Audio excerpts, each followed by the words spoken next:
Bonjour à tous, aujourd'hui on procède à l'unboxing, au déballage de ce magnifique bébé de 6,8 kg, le Fender Frontman 20G, un ampli combo de 20 watts pour les guitares. Un air, des musiques. Alors, comme je vous le disais en introduction, on va donc procéder aujourd'hui à l'unboxing, au déballage de cet ampli Fender. C'est un Frontman 20G. Alors c'est un ampli que j'ai commandé en ligne. Ce qu'on trouve à l'intérieur du carton, une notice d'utilisation, mais c'est un petit ampli qui m'a coûté un peu plus de 100 €, donc on ne va pas avoir beaucoup de fonctionnalités et c'est aussi tout son intérêt.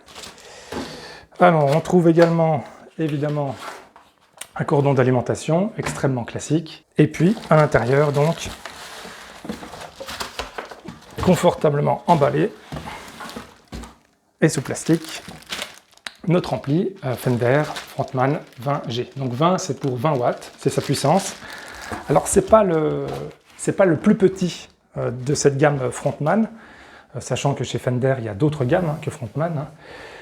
C'est pas le plus petit, il y a un modèle encore plus petit qui fait 10 watts. Pourquoi le 10 watts et pas pourquoi le 20 watts pardon et pas le 10 watts? Le 10 watts est vraiment trop petit au niveau puissance, au niveau qualité de son et surtout il a moins de possibilités de réglage. Donc cet ampli je l'ai acheté parce que je le destine à mes élèves guitaristes, donc il me fallait un ampli qui puisse être transporté facilement, pour que l'élève en tout cas puisse le transporter facilement, et surtout un ampli qui soit simple à utiliser, mais avec des fonctionnalités que j'estime minimales, c'est-à-dire un son clair, un overdrive, une distorsion, et puis un réglage d'équaliseur, donc celui-ci en est doté évidemment. Et enfin, un tout important pour un ampli, pour un guitariste débutant, une prise casque. Tant mieux, voilà. Donc je vais vous en faire le tour rapidement. Donc sa face avant, avec ici les boutons, la connectique.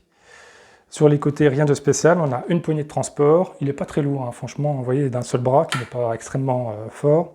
Et ici, on a la prise femelle pour l'alimentation électrique en 220 volts. Voilà. Son intérêt, comme je le disais, c'est d'être extrêmement simple, suffisamment puissant pour avoir un vrai son de guitare, sans pour autant avoir trop de fonctionnalités, trop de listes d'effets. C'est le problème avec les amplis un peu plus chers, aussi un peu plus puissants, qu'on va trouver à partir de 40 watts, 50 watts et au-delà, c'est que parfois on nous propose, alors quand c'est une reverb seulement c'est bien, c'est suffisant, c'est parfait, mais on a aussi tout un tas de flangers, phasers, chorus, etc. qu'un élève débutant n'est pas forcément intéressé à utiliser, en tout cas dans la première ou dans la deuxième année de travail instrumental.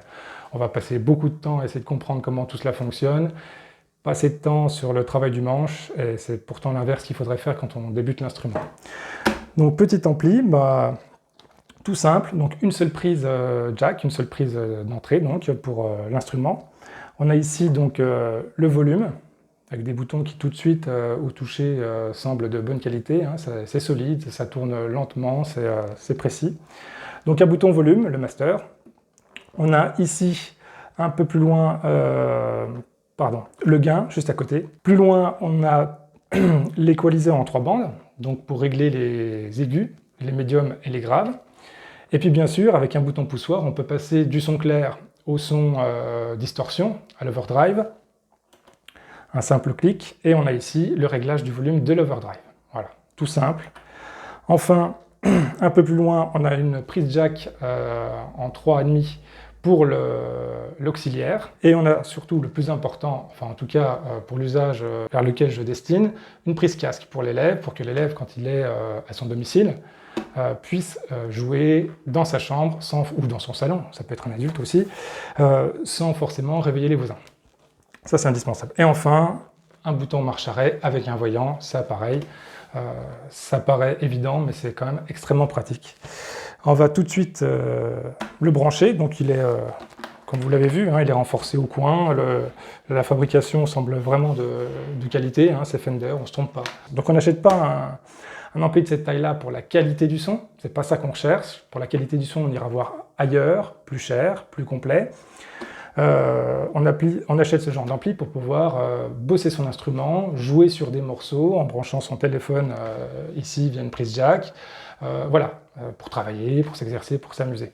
C'est pour jouer dans sa chambre. C'est également pas pour jouer avec une batterie, par exemple, une basse et un ou plusieurs chanteurs. C'est pas assez puissant pour faire ça. Voilà. C'est vraiment un ampli de débutant. Alors je vais essayer de le brancher devant vos yeux ébahis. On va pouvoir y aller. Donc je vais brancher une guitare, donc, que vous devez apercevoir ici. Et je vais vérifier que les volumes de cette guitare sont bien coupés. Voilà, tout à zéro. Et on va regarder ce qui se passe. Alors miracle, déjà ça s'allume, formidable. J'ai un léger souffle. Alors il est tout neuf, hein, donc c'est la première fois que j'utilise. Je vais mettre à midi, c'est-à-dire que je vais mettre tous les réglages d'équalisation à la moitié. Je baisse le volume du drive, dont j'ai pas besoin pour l'instant. Je baisse le gain, je monte un peu le volume à 5, et on va voir ce que ça donne tout de suite. Alors juste avant de jouer, quand même quelques précisions techniques. Donc c'est un ampli de type combo, c'est-à-dire que l'ampli et le haut-parleur sont dans la même boîte, c'est pas séparé, forcément pour cette gamme de prix on n'a pas autre chose. Il fait 20 watts, c'est une puissance assez basse, hein. Un ampli de scène c'est minimum 100 watts, 500 watts et au-delà. Donc ça vous donne une idée un petit peu, donc c'est vraiment un ampli pour jouer dans sa chambre ou dans sa maison, hein. Ça va pas au-delà. Hein. Il y a un haut-parleur de 8 pouces. 1 pouce, c'est 2 cm 54, hein, précisément. Donc vous faites le calcul. Donc comme je vous l'ai dit, il y a une sortie casque, en plus du haut-parleur, qui bien sûr, quand elle est utilisée, annule le fonctionnement du haut-parleur. Et puis, je vous ai tout dit jusqu'à présent. Donc on va regarder un petit peu ce que ça donne en vrai.